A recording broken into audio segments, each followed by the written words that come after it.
favorite Tuscaloosa restaurant? At the time when I was there, and this was mid-'80s to mid-'90s, probably Dreamland and Archibald's. Yeah. I don't know if they're both still there, but really good ribs. Dreamland's still kicking. They're still going strong. Yeah, good spot. What's been the difference for Tobe his last few games? I think just level of comfort. Coach talks about all the time, being young in his development, but just feeling like he's getting to his spots on the floor. I think that's something that Coach has stressed with Tobe, and Tobe's done a good job of trying to figure out where am I effective, getting into my moves, playing with better pace, seeing where the help's coming from or not, making decisions with the basketball. I think all that's improved.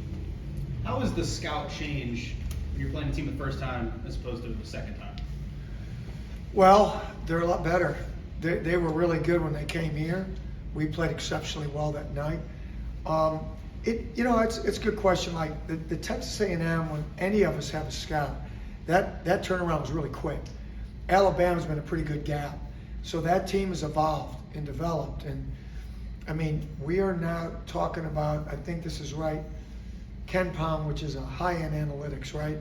They are the #2 offensive efficiency in terms of rating all time, not just this year. So what they've done is to be noted, to be respected. I mean, offensively, this is an elite team, not just this year, but maybe over the last 20 years of college basketball. How do you guys take the success you had defensively at home on the road against that kind of team?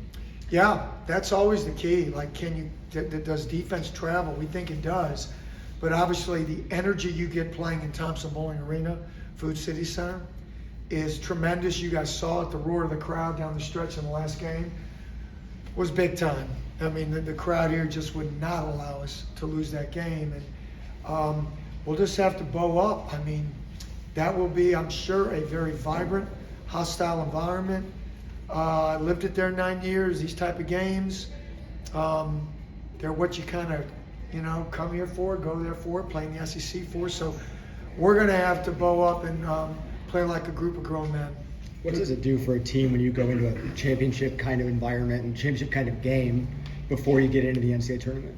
I think it's, you embrace it as a great opportunity to see what, where you are from a mentality standpoint, where you are from a maturity standpoint, how you're going to deal with it, how you're going to deal with the runs and the ebbs and flow of a game like this, where there is a lot on the line, even though we know that there's 2 other tough games coming up.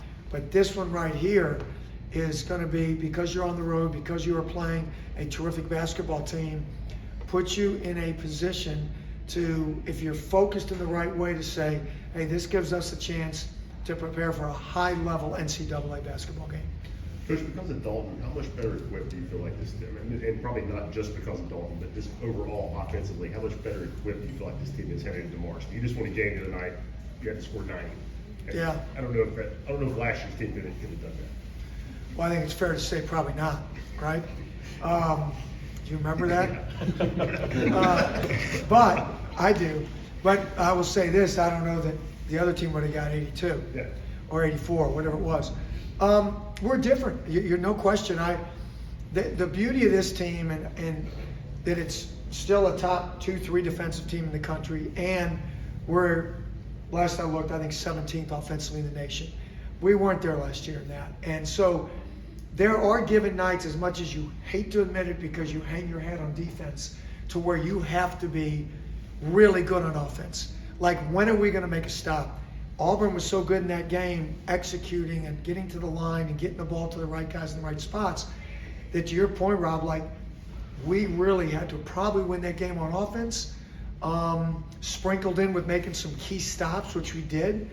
And but now we're much more equipped this year on a given night to go out there and possibly win a game on offense. What's your mindset as a coach going into this type of game, a rematch? You mentioned the length in between, but also that was one of their worst days of the season for them. Are you kind of, what they are and what they're about, but are you also planning for them to maybe mix it up totally different just based off of how that last game went? I think, their concepts, and we talked about this in philosophy, the way they play is off of NBA analytics, and their schemes are terrific. I mean, what they do, how they do it, their timing, their spacing makes them uniquely difficult, and the players they've recruited. So none of that works without really good players, and then if you have really good players, none of it works without what I just said, right? The former. So for us, it's going to be a great challenge. I think, Coach Oates said this here, we did a good job of staying out of rotation. So if you said a couple of things we got to do our very best. It's not going to happen all night. You're not shutting them out. They're on a prolific scoring, what they've done here in the SEC. But as much as we can do a great job guarding the basketball and then not give them, I think right now they're all the way up to the 5th best offensive rebounding team in the country. That's a nasty combination to work with, right? To defend. So we've got our work cut out for us, but I think if we can manage those two things, we'll at least give ourselves a chance to be in the game down the stretch. You referenced the offense and defensive efficiency ratings you guys have. How have you been able to maintain that high defensive rating while scoring at such a different clip? You'd have to talk to Luke Shapker on that and Ken Palm. Maybe I will. I think they go off of, obviously it's possessions. There were a lot of possessions in the Auburn game. So you're right. I mean, the more possessions, it's based on steals. It's based on a whole bunch of different items that they put into the batter, right, to bake the cake. And I think just, being able to get steals, get deflections, make key stops, have a mindset, of what we want to get done, how we're going to get it done based on the opponent we're playing has probably helped us as much. And our guys do a good job of paying attention to the scout. We'd have liked it to have been a little better the other night, but again, you look at the Auburn team, man, that is a big, physical, mature, well-coached basketball team. Coach, how much of a comfort is it to have an old group of guys at this time of year? You just won a huge game Wednesday. You got to come back in and refocus immediately. How much easier is it to do that with a bunch of veterans like you have? Yeah, it's easier. It's not easy, but it's easier because those guys not only can take your scouting report and think it through. I mean, there's times when Josiah or Santi or Shaq, who you just had here, will actually enlighten me on what we can do defensively, right? Like, I'm going to go down in a minute. Those guys are really smart. I mean, really smart. So, and not just them. I mean, there's a group of guys in there asking great questions that have learned from the older guys. But if you look at Alabama, you look at Auburn, we're talking about well-aged teams, very mature, right? So taking on a short turnaround or preparation, that you have 2 days, 1 day, really, because we didn't go yesterday, we went through video, having a bunch of young guys, and I think that's where Kentucky gets way too much grief for what Cal's doing. That's hard, man. When you're playing with a lot of young guys and trying to flip it around and get good defensively, easier to be good on offense, I think. But with these older teams, I think you give yourself a chance. What are the conversations like as a game unfolds and evolves for a coach? Because last year against Auburn, it's in the 50s and the 40s. This year against Auburn, it's in the 90s and the 80s. The scouting report is one thing, but as the game evolves, what are those conversations like for the coaches?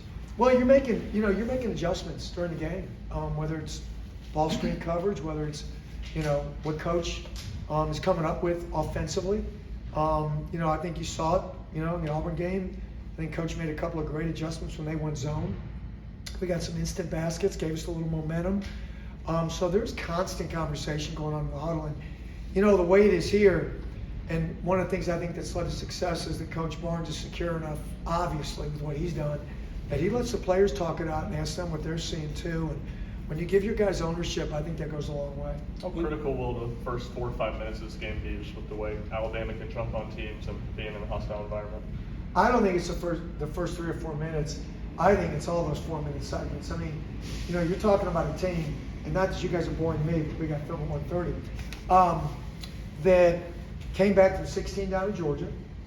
I'm watching the first half in the locker room the other night, and I think Ole Miss has them 37-23. They don't worry about it. Like, you talk about lightning bolts, they got a bunch of them. So with them, you have to understand there's going to be runs. You have to be mature enough to play through those runs. You can't let your emotions dictate your enthusiasm to guard. So hopefully we're going to be mature enough to do that. And hopefully we're going to score the ball and do the things that we were talking about earlier offensively.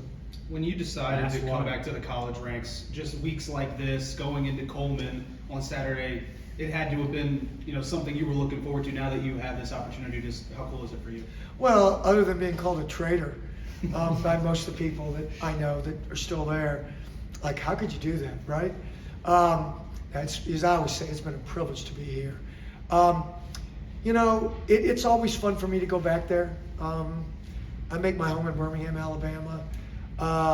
So to see old fans, friendly faces, get a little gig, but it's really, as Coach say, it's never about, what my experience was there. That's in the rearview mirror.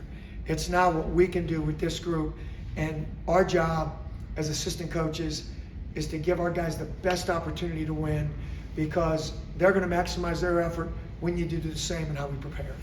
Thanks, everyone. Thanks, Coach. All right, guys.